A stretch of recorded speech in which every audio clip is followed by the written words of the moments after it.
Guruvayur little flower autonomous കോളേജിന്റെ 71ാമത് വാർഷികാഘോഷവും യാത്രയയപ്പ് സംഗമവും നടന്നു.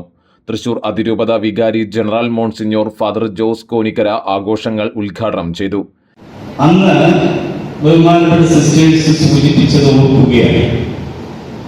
1955 ആരംഭിച്ച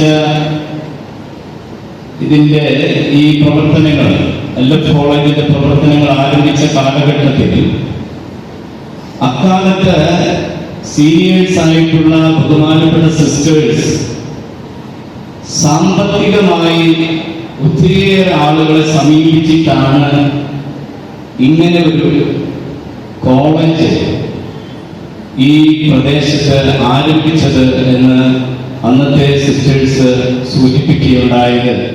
കാലിക്കറ്റ് യൂണിവേഴ്സിറ്റി സിൻഡിക്കേറ്റ് അംഗം മാർട്ടിൻ തച്ചിൽ മുഖ്യപ്രഭാഷണം നടത്തി. ഗുരുവായൂർ നഗരസഭാ ചെയർപേഴ്സൺ സുനിത അരവിന്ദൻ മുഖ്യാതിഥിയായി. സിസ്റ്റർ ഫോൻസി മരിയ അവാർഡുകൾ സമർപ്പിച്ചു. Principal doctor sister Binsy report അവതരിപ്പിച്ചു.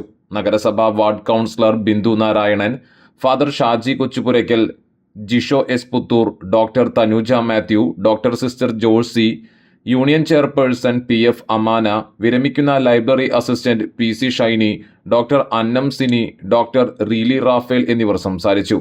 ഔദ്യോഗിക ചടങ്ങുകൾക്ക് ശേഷം വിദ്യാർത്ഥികളുടെ വിവിധ കലാപരിപാടികളും അരങ്ങേറി.